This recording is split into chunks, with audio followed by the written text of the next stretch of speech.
말씀은 요한복음 1장 43절부터 51절까지의 말씀을 보도록 하겠습니다. 제가 한번 읽겠습니다. 요한복음 1장 43절부터 51절까지. 이튿날 예수께서 갈릴리로 나가려 하시다가 빌립을 만나 이르시되 나를 따르라 하시니 빌립은 안드레와 베드로와 한 동네 벳세다 사람이라. 빌립이 나다나엘을 찾아 이르되 모세가 율법에 기록하였고 여러 선지자가 기록한 그 일을 우리가 만났으니 요셉의 아들 나사렛 예수니라. 나다나엘이 이르되 나사렛에서 무슨 선한 것이 날 수 있느냐? 빌립이 이르되 와서 보라 하니라. 예수께서 나다나엘이 자기에게 오는 것을 보시고 그를 가리켜 이르시되 보라, 이는 참으로 이스라엘 사람이라. 그 속에 간사한 것이 없도다. 나다나엘이 이르되 어떻게 나를 아시나이까? 예수께서 대답하여 이르시되 빌립이 너를 부르기 전에 네가 무화과 나무 아래에 있을 때에 보았노라. 나다나엘이 대답하되 랍비여, 당신은 하나님의 아들이시오 당신은 이스라엘의 임금이로소이다. 예수께서 대답하여 이르시되 내가 너를 무화과 나무 아래에서 보았다 이를 보리라. 또 이르시되 진실로 진실로 너희에게 이르노니 하늘이 열리고 하나님의 사자들이 인자 위에 오르락 내리락 하는 것을 보리라 하시니라. 아멘. 할렐루야. 우리 한 번 더 옆에 선생님 같은 선생님 보시고 한 번 더 우리 축복하고 위로하고 격려하도록 하겠습니다. 한 주간 동안 수고 많으셨습니다. 한 주간 동안 고생 많으셨습니다. 하나님께 당신에게 힘주시길 바랍니다. 아멘. 아멘. 감사합니다. 잘하셨습니다. 제가 그 수요 예배인가 금요 예배, 음성 예배 때 여러분에게 그 기독교 대한 선결교회, 저희들이 기독교 대한 선결교회 교단에 있죠. 교단의 총회장 목사님이 보내준 대선을 앞두고 그리스도의 선결교회 교인들은 이렇게 생각한다 했던 것들 제가 한번 읽어줬던 거 혹시 들으셨나요? 네. 예. 제가 그때 했음에도 불구하고 한 번 더 여러분께 그것을 주시켜 드리는 것이, 이제 수요일날 이미 사전투표 혹시 하신 분 계신가요? 사전투표. 거짓말 하셨네요. 사전투표를. 그런 거 할 필요 없겠는데, 그래도 왜냐하면은 정교 분리라는 말을 자주 하죠. 정치와 종교는 못한 거다. 분리된 거다. 맞아요, 여러분. 정치가 종교에 못해서는 안 되고, 간섭하면 안 되고, 종교가 정치에 간섭해서는 안 돼요. 그런데 종교가 정치에 간섭하는 것에 완전 분리가 가능하지 않아요. 가능하지 않아요. 왜요? 종교를 믿는 종교인들이 한 사회에서 소속된 구성원으로 살아가잖아요. 그렇잖아요. 종교인인 동시에 또한 시민으로서 살아가잖아요. 또한 사회에 살아가는 사람도 시민인 동시에 종교를 가지고 있기 때문에 정교가 완전하게 분리된다는 것은 불가능해요. 그래서 중요한 것은 정교 분리는 원칙이 아니에요. 다만 어떻게 하면은 정교가 서로 간에 월권하지 않고 적정한 선에서 지혜롭게 공존할 수 있을까를 생각을 해야 되죠. 아유, 대통령 선거하고 교회가 무슨 상관이야? 상관이 있어요, 없어요, 여러분? 상관이 있어요. 왜 그렇지요? 정치는 누구에게 간섭되는 것이기 때문이냐? 정치는 한 나라에 구성된 구성원들에게 영향이 끼쳐져요. 그렇죠. 그 영향을 받는 이들은 우리가 흔히 말하는 우리의 이웃들이에요. 그러므로 우리가 이웃을 사랑한다 할 때에 5년이면 한 번 또는 총선 때 우리는 한 표를 행사함으로써 못하느냐? 우리의 이웃들을 위한 선한 영향력을 끼칠 수가 있는 것이죠. 이해되시죠, 여러분? 그렇기 때문에 저는 그리스도인의 정치 참여나 그리스도인과 정치 이런 여러 가지 책들이 있는데, 그러다 보면 항상 하는 말이 그겁니다. 여러분 꼭 주보에 보시면은, 주보 가운데면 보시면은 제가 그걸 써놨어요. 대선을 앞두고서는 어떻게 생각해야 될까? 기윤실, 기독교 윤리 실천운동본부라고 하는 곳, 기윤실이라고 하거든요. 거기에서 발췌해서 제가 글을 짧게 좀 편집해서 올려놨습니다. 뭐 칼바르트 나오고 뭐 나오고 그래가지고 이거 뭔 말이요 그러실 수도 있겠지만은 그리스도인이 어떻게 정치를 대해야 될지가 다 이해되진 않을지라도 이렇게 해야 되는구나, 당연한 것이구나, 의무구나 여러분이 생각하실 수 있을 거예요. 그렇기 때문에 우리는 우리의 이웃에게 선한 영향력을 끼치는 측면에서 우리는 우리의 한 표를 행사할 필요가 분명하게 있고 그것은 그리스도인의 의무이기도 합니다. 의무. 그런 측면에서 이번에 저희 성결교단의 총회장 목사님께서 저희 성결교회가 주창하는 전도 표제가 있습니다. 또한 교리가 있는데 그게 바로 사중복음입니다. 제가 어디 교회를 돌아다녀봐도 주보에다가 사중복음 올려놓는 교회는 저희 모일교밖에 못 본 거예요. 제가 지금까지 다녀본 교회 중에서는. 여러분 저희 주보에 사중복음 올라가 있는 거 보셨어요? 네. 제가 이번 연에는 또 뭐랬냐면 사중복음 위에다가 기독교 대한성결교회의 시작을 잠깐 역사를 잠깐 넣어놨어요. 여러분. 그 매우 중요하거든요. 글씨는 좀 작겠지만 돋보기만 보세요. 여러분. 사중복음, 중생, 성결, 신유. 중생이란 뭘 말하는 것이다? 거듭남을 말하는 것이다. 성결이란 뭘 하는 것이다? 중생의 사건 이후에 예수 그리스도의 온전히 닮아가 돼서 성령의 충만함으로 인하여 성결한 삶을 살 수 있게 되는 것이다. 신이란 무엇이냐? 성령의 역사로 말미암아 병의 고침을 받는 것이다. 제위란 무엇이냐? 가신 예수 그리스도가 다시 이 땅을 심판하시게 하여 오실 것을 믿는 것이다. 이게 중생, 성결, 신유, 재림이에요. 그런데 여러분 주보에 있는 거 보시면 알겠지만 우리가 지금 제가 말한 이건 기본적인 것이고 이것이 확장되어져서 우리들에게 어떻게 다가오는지가 쓰여져 있거든요. 근데 그것을 이번에 저희 교단의 총회장 목사님께서 이것이 어떻게 오늘날 대선을 앞두고 있는 그리스도인들에게 이해되어져야 되는지 적용되어져야 되는지를 아주 잘 써놨어요. 제가 평가할 수 있는 수준은 안 되지만 너무나 잘 쓰셨어요. 그래서 제가 한번 여러분하고 다시 한번 읽어보려고 합니다. 제목 대통령 선거와 사중복음의 가치관. 제가 좀 건너뛰고 본 교단의 헌법 제6조에 명시된 중생, 성결, 신유, 재림의 가르침이 그리스도인에게만 해당되는 것은 아니다. 재미있는 일이죠. 중생, 성결, 신유, 재림은 우리가 믿고 주창하는 교리고 전도표제인데 우리에게만 해당되는 것이 아니래요. 이건 교회를 넘어서서 해야 된다는 말이죠. 그리스도인에게는 이 가르침이 특별 계시인 성경을 통하여 명시적으로 전달되지만 성경을 통해서 예수 믿는 자들에게는 중생, 성결, 신유, 재림이 성경에서 말하는 거야. 이게 특별 계시예요. 성경을 통해서. 하지만 일반 사회 영역에서는 일반 계시적인 가르침과 또한 표현으로 적용된다. 일반 계시라는 것은 예수를 믿지 않아도 예수 믿지 않은 사람도 누구나 중생, 성결, 신유, 재림이 무엇인지 이해할 수 있고 또한 삶에 적용할 수 있다는 거예요.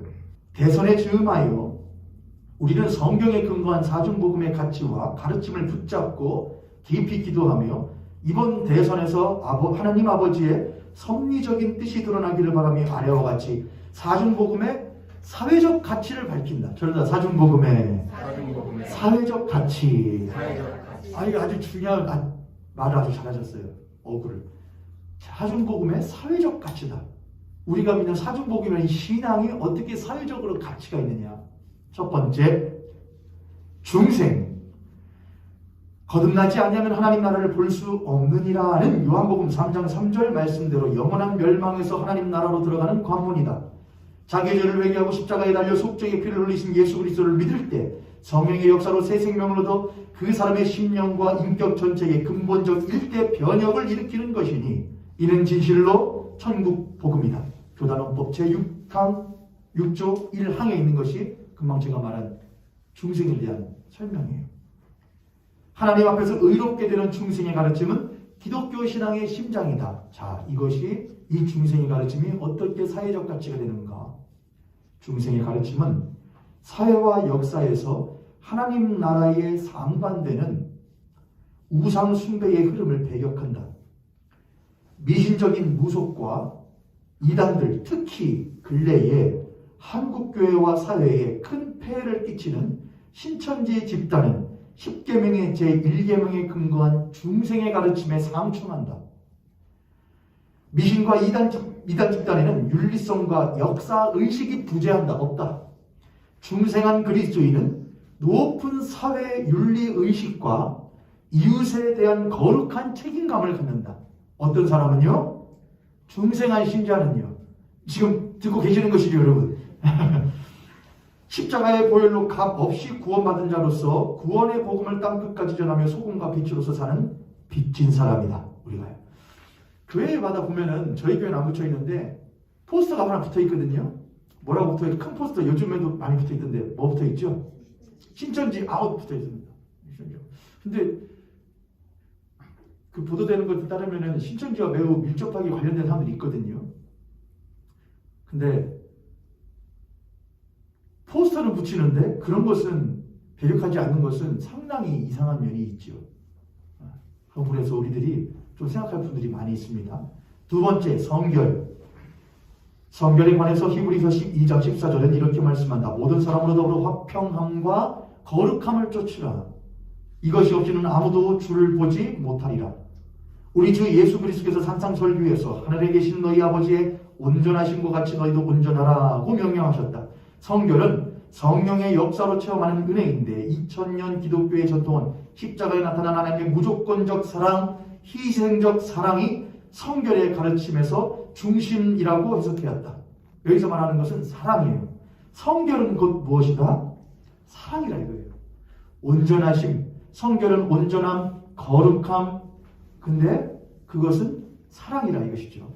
자, 성결의 가르침은 세속 사회 현장에서 일반 사회 현장에서 소집단 이기주의, 특권 집단이 특권층을 가지고 권력을 가지고 이기주의를 부리는 것과 독선적인 엘리트주의, 우리가 맞아, 우리만 맞아, 우리가 저들보다 훨씬 더 많이 배웠고 많이 알고 있어, 힘을 가지고 있어, 우리가 사회를 좌지우지해 라는 게 엘리트주의입니다. 독선적인 엘리트주의를 성결의 가르침은 배격한다. 경제적 영역을 비롯하여 사회의 어떤 분야에서든지 독점과 과점은 성결의 가르침에 상충한다. 힘없고 소외된 사람들을 돌보며 사랑의 나눔을 실천하는 것이 성결의 사회적 영향력이다. 현실 사회가 배금주의와 물량주의로 가득한 것 같지만 사람다움의 가치를 믿으며 자기 희생을 감수하고 양심을 지키는 사람들이 아직도 우리 사회를 지탱하고 있다는 것을 인식해야 된다. 배금주의와 물량주의, 배금주의라는 것은 돈을 숭배하는 것이 배금주의입니다. 물량주의, 독선적 엘리트주의, 이 모든 것들은 함께 더불어 사는, 서로 사랑하는 사회에 있어서 올바르지 않다는 것이죠. 성결교회의 성결인들은 성결의 가르침에 따라서 그런 것들을 배격하는 것이 우리들의 자세입니다. 세 번째, 신유. 신유는 하나님의 보호로 항상 건강하게 지내는 것과 또 병들었을 때 하나님께 기도함으로 나음을 얻는 것을 말한다. 몸의 건강은 사람 삶을 유지하는 기본이다. 신유의 은혜는 하나님께서 우리 삶의 구체적 일상에 함께 계시다는 중요한 표지다. 그러니까 신유라는 건 단순히 병 고침 받는 것뿐만이 아니라 우리를 지키시고 도우시고 고치시는 하나님께서 우리를 항상 함께 하고 계신다는 것, 그게 신유의 중요한 가르침이에요. 신유는 개인의 차원을 넘어 사회의 병도 치유한다. 18세기 영국의 전도자 존 웨슬리 목사의 활동은 복음전도의 힘으로써 노예제도, 마약, 사치, 알코올 중독 등의 사회적 병을 치유했다. 그러니까 신유라고 하는 건 단순히 개인의 병 고치는 것뿐만이 아니라 사회에 있는 병폐들, 그런 것들을 치유하는 것도 신유라는 거죠. 신유의 가르침은 우리 사회에 존재하는 모든 종류의 사회적 갈등, 이것을 병폐라고 본 겁니다. 사회적 갈등을 배격한다. 역사적으로 어느 인간 사회에나 많든 적든 지역, 계층, 이념, 세대, 성별 간의 갈등은 존재했지만 이런 갈등을 당연시하는 것, 지역 간의 갈등, 나라 간의 갈등, 이런 것들을 마치 못한 것처럼 당연시하고 고착화시키고 고조하게 만드는 것은 절대로 옳지 않고 신유의 가르침에 상충한다. 상생의 시장경제를 통하여, 상생이라는 건 서로 살아나는 시장경제를 통하여 더불어 잘 사는 경제제도를 발전시키는 일과 심각한 기후위기 상황에서 생태적 환경윤리로서 하나님의 창조세계를 보존하는 일은 신유의 사회 역사적 적용으로 매우 중요한 일이다. 네. 이해되셨죠, 여러분? 신유. 내 개인의 질병을 치유하는 것, 사회의 병폐를 치유하는 것, 또한 자연 환경을 취하는 것. 이 모든 것이 신유다. 마지막 재림. 재림이 한국교회 및 오늘날 세계교회의 메시지에서 많이 약화된 것이 걱정스럽다. 2000년 전에 사람 몸을 입고 세상에 오신 예수 그리스도는 언제인지 시기는 아무도 알 수 없지만 심판의 주님으로서 세상에 다시 오신다. 이 재림 때에 모든 불의와 죄, 악이 드러나고 심판을 받는다. 하나님의 뜻대로 산 사람들에게는 상급이 있다. 신앙인에게는 재림은 소망과 동시에 경각심을 준다. 재림은 현실의 삶에서 공의를 실천하는 거룩한 힘이다. 재림이라는 것은 예수께서 다시 오신다. 뭐 다시 위하여? 심판하시기 위하여. 그때는 무슨 주님이시다? 공의로 오신 주님입니다. 그러므로 재림을 믿는 성결이는 공의를 실천하는 삶을 살아야 된다는 말을 하는 것이죠. 재림의 가르침은 공의로 짓밟는 개인적이며 사회적인 모든 불의를 배격한다. 독재 국가가 아닌 한 어느 사회에서나 사법부가 어디죠, 여러분? 사법부는요. 법원, 검찰 이런 쪽이 그쪽인 것이죠. 사법구조가 어느 사회에서나 사법구조가 사회적 공의를 지키는 최후의 보루죠. 그렇죠.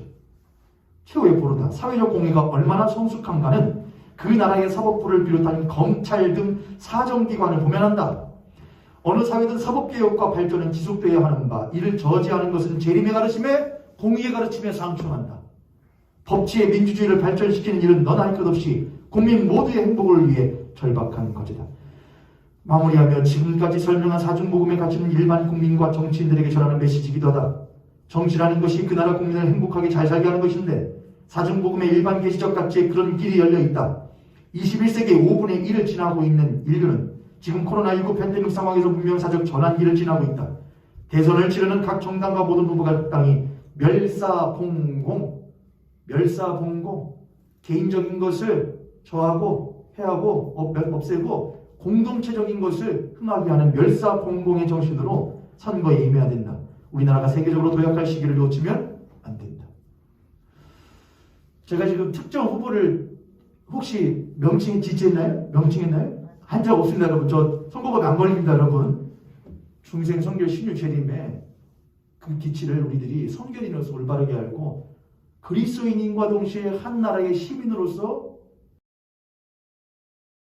표를 행사하는 것은 하나님께서 우리에게 주신 기회예요.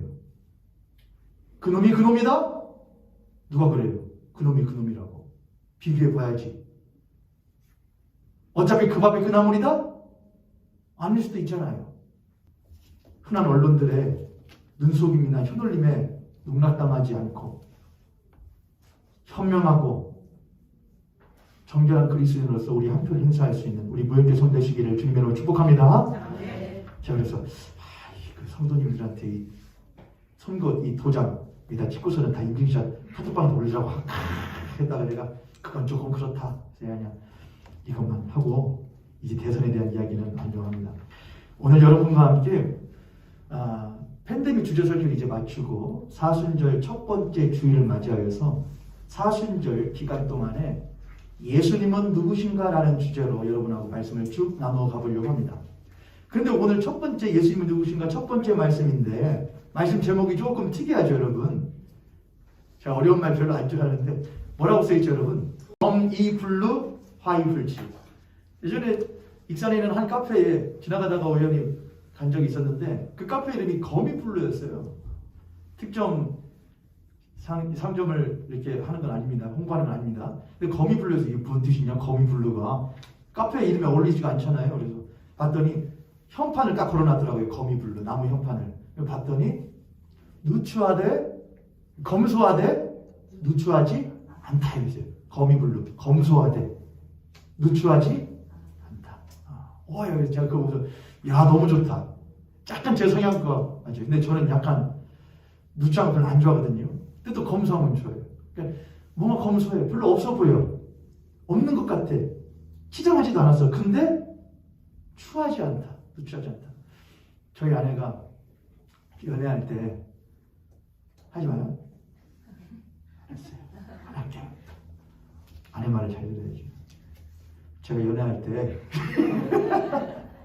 아니 저는 옷이 별로 없었거든요. 요즘에 많아요. 당근 때문에.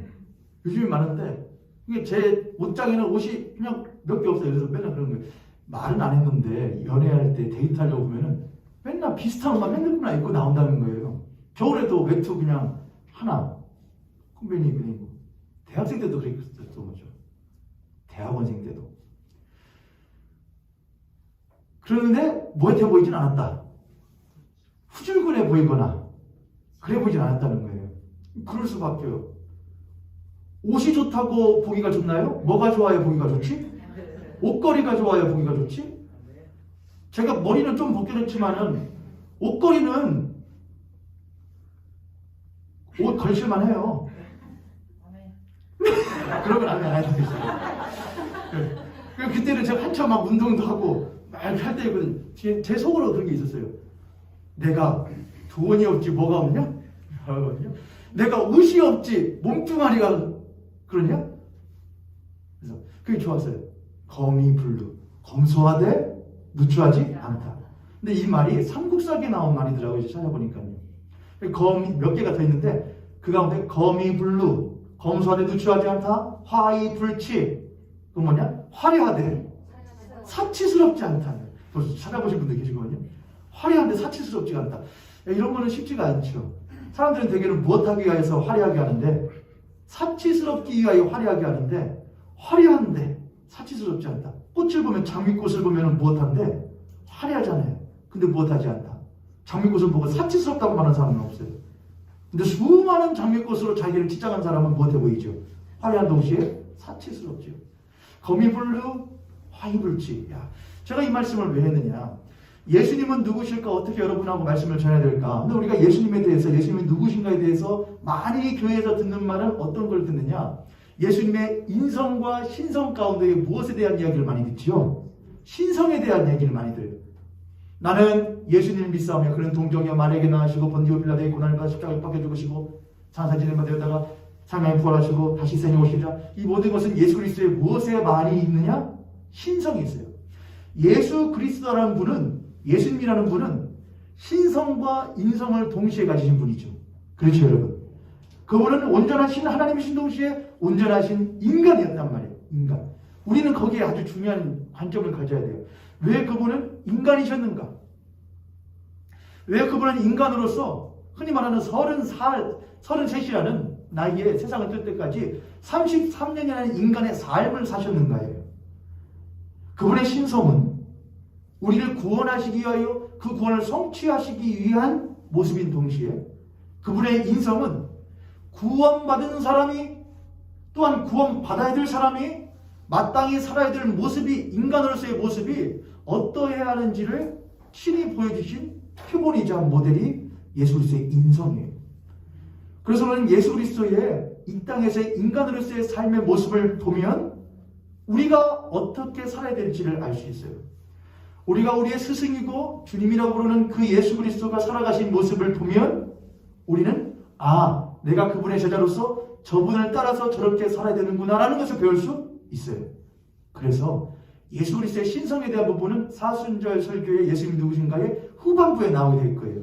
전반부에는 그분이 어떤 매력적인 인간이셨는가, 얼마나 우리들이 볼 때에 따스한 인간이셨는가, 얼마나 인간미가 넘치시는 분이었는가를 여러분하고 한번 나눠보려고 합니다. 그래서 첫 번째 하는 것이 거미불루 화이불치예요. 오늘 말씀 요한복음 1장에 보면은 누구 이야기 나오는데 나다나엘이라는 사람의 이야기가 나옵니다. 나다나엘이라는 사람이 있는데 친구 빌립이랑 누가 와가지고서는 야 누구 만나러 가자, 예수님 만나러 가자, 예수 만나러 가자, 그분은 참 특별한 사람이더라. 그랬더니 나다나엘이 이렇게 반문을 합니다. 야 이미 알고 있었던 것이죠. 예수님이 어떤 분이신지. 야 나사렛에서 선한 것이 날 수 있냐? 이렇게 말해요. 야, 나사렛 사는 것이 날 수 있냐? 나사렛이라는 동네는 이스라엘에서도 아주 천구석 중에 천구석이었대요. 나사렛. 그러니까 나사렛은 이스라엘에서는 말하자면은 가장 문화적으로, 경제적으로, 사회적으로 소외되어 있는 지역이 바로 나사렛이라는 동네였던 것이죠. 근데 예수님은 나사렛이라는 동네의 출신이었던 거예요. 그래서 예수님을 아주 얕잡아 보는 비하는 말이었던 거예요.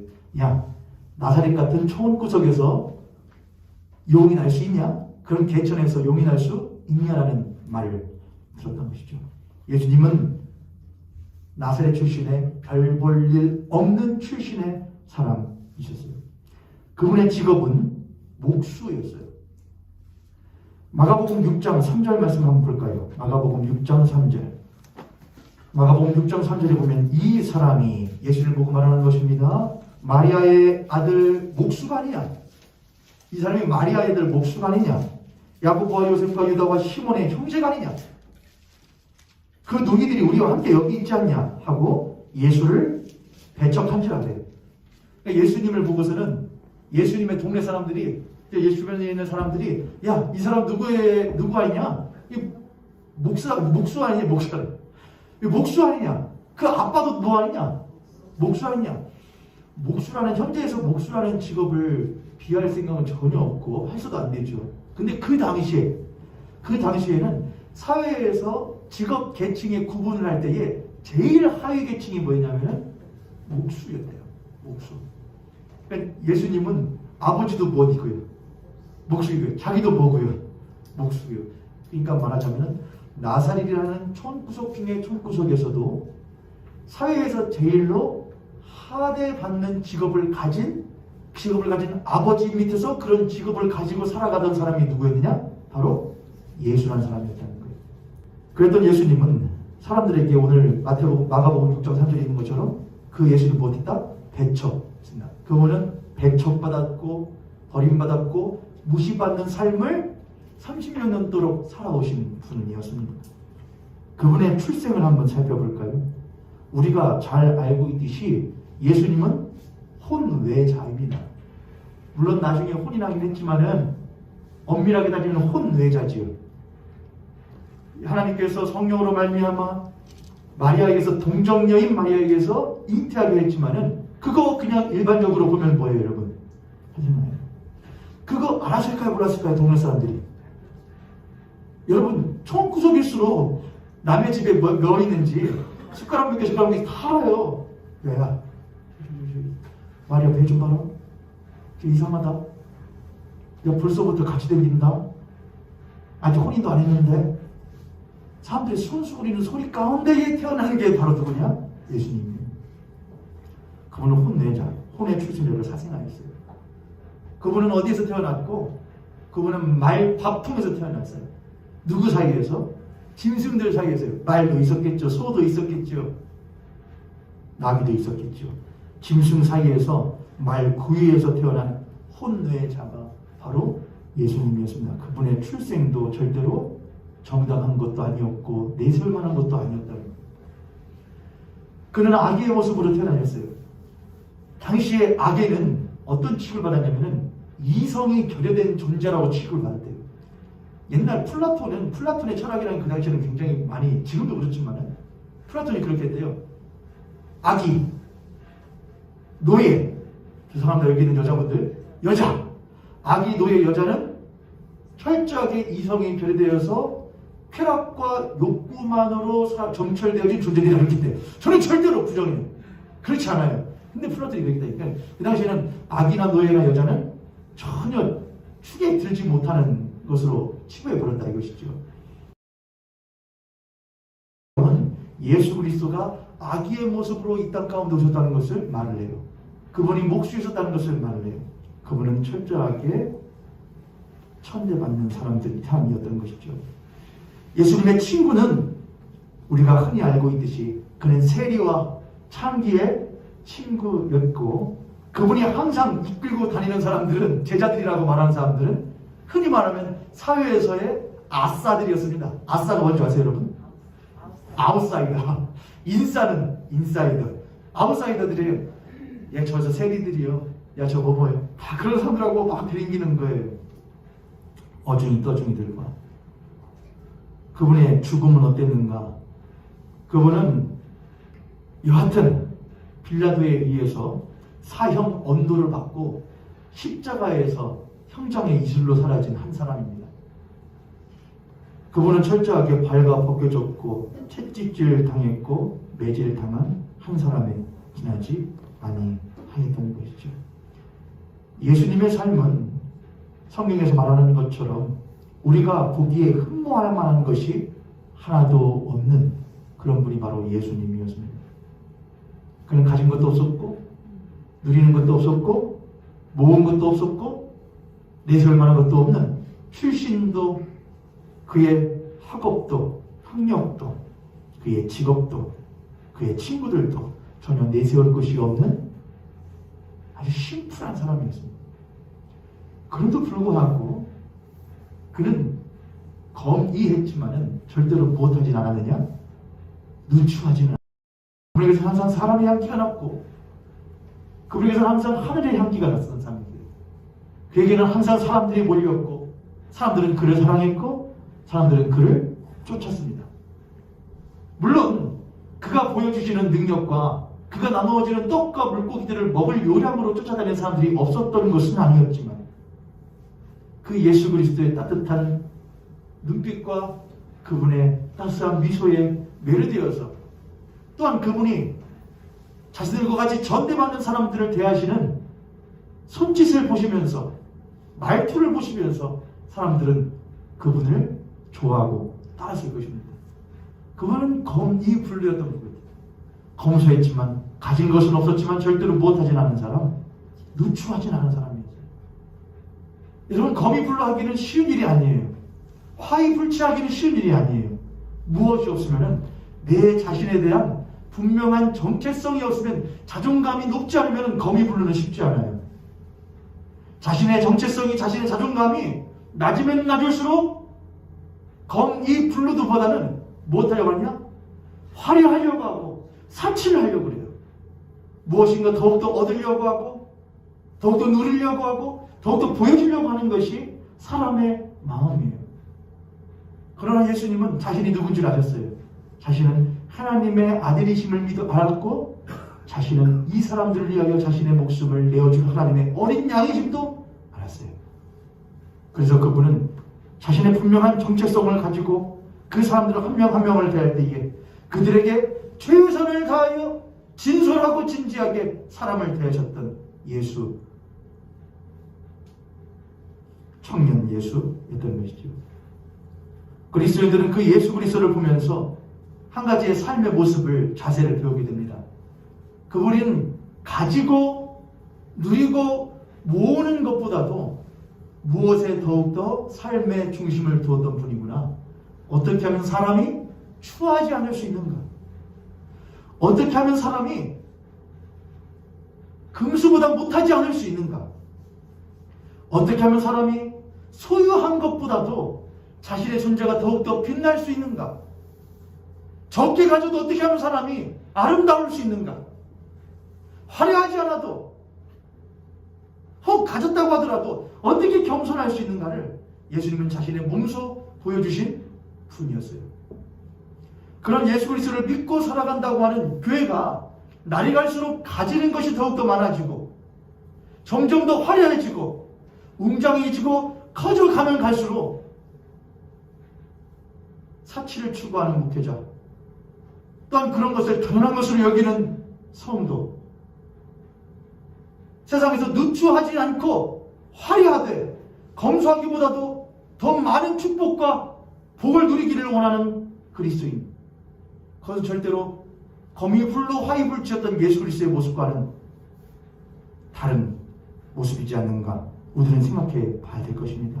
우리 옆에 손을 같은 손을 보시고 우리 그렇게 한번 축복하도록 하겠습니다. 당신과 나의 삶이 예수 그리스도를 닮아 검이불로 화이불치한 모습이길 원합니다.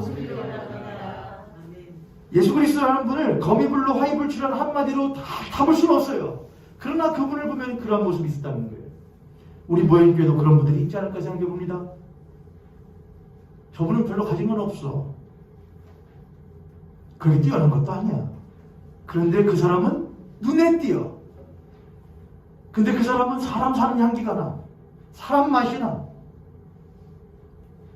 그럴 때 우리는 그에게서 예수 그리스도의 향기를 느끼게 되고 예수 그리스도의 모습을 비추임 받게 되는 것이죠. 저와 여러분이 그러한 그리스도인 되기를 주님의 이름으로 축복합니다. 예수 그리스도를 보고서 나다나엘이 나사렛에서 무슨 선한 것이 날 수 있냐?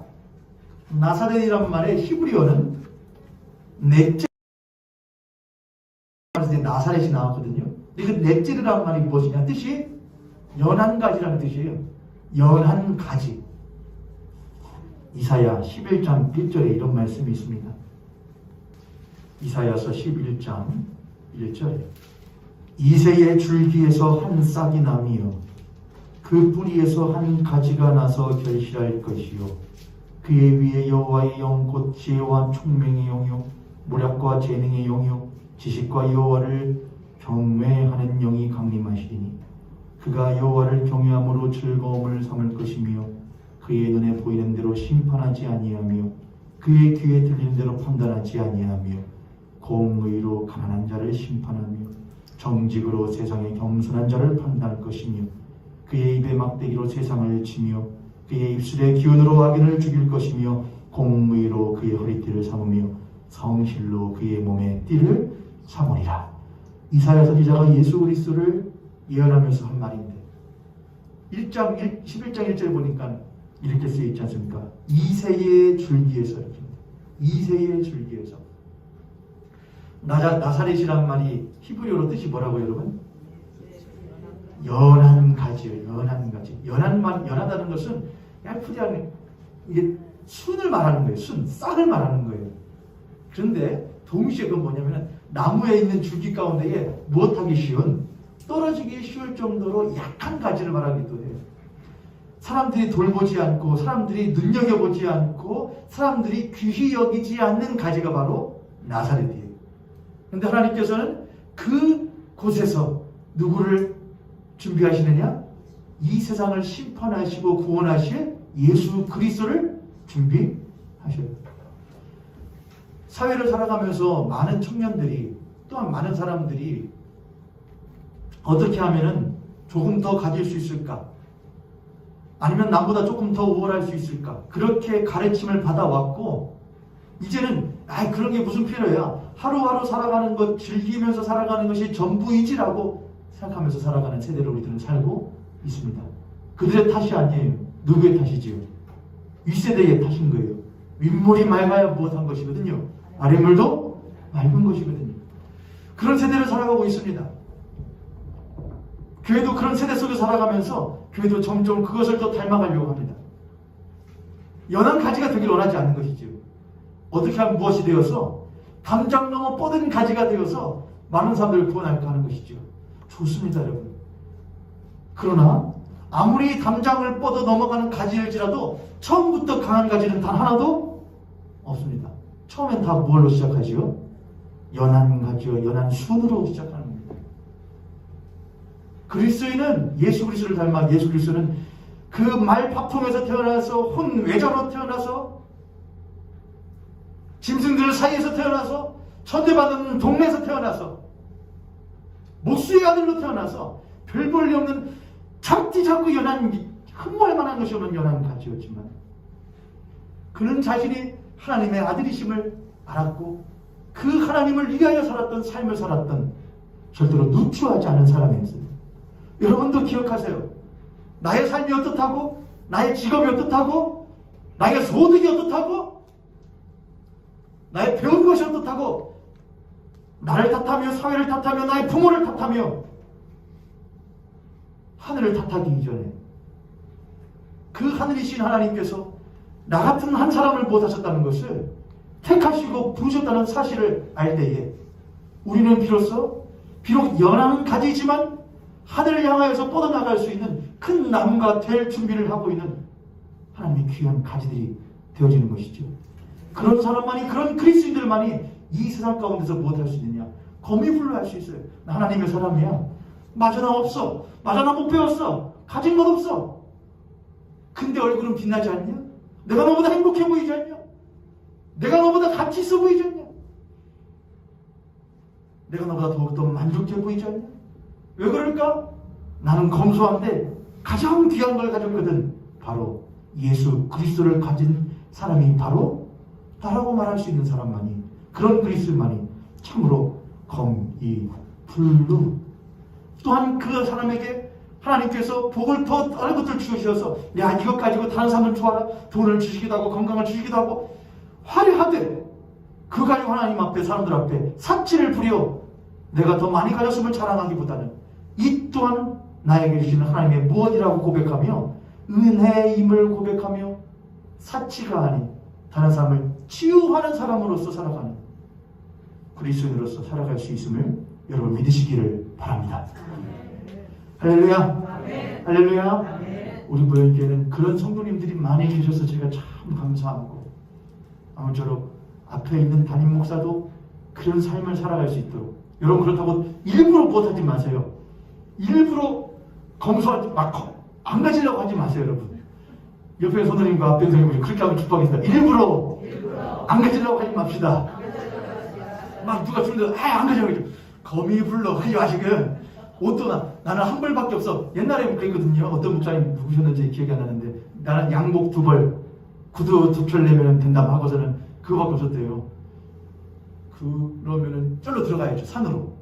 그렇죠. 우리 사회에 사는 사람들이에요. 그러면은 어느 정도는 있어도 됐는데 그렇다고 사치는 부리지 마시라 이거예요. 남 앞에 자랑을 하지 마세요. 우리가 자랑한 것은 오직 하나님밖에 없기 때문에.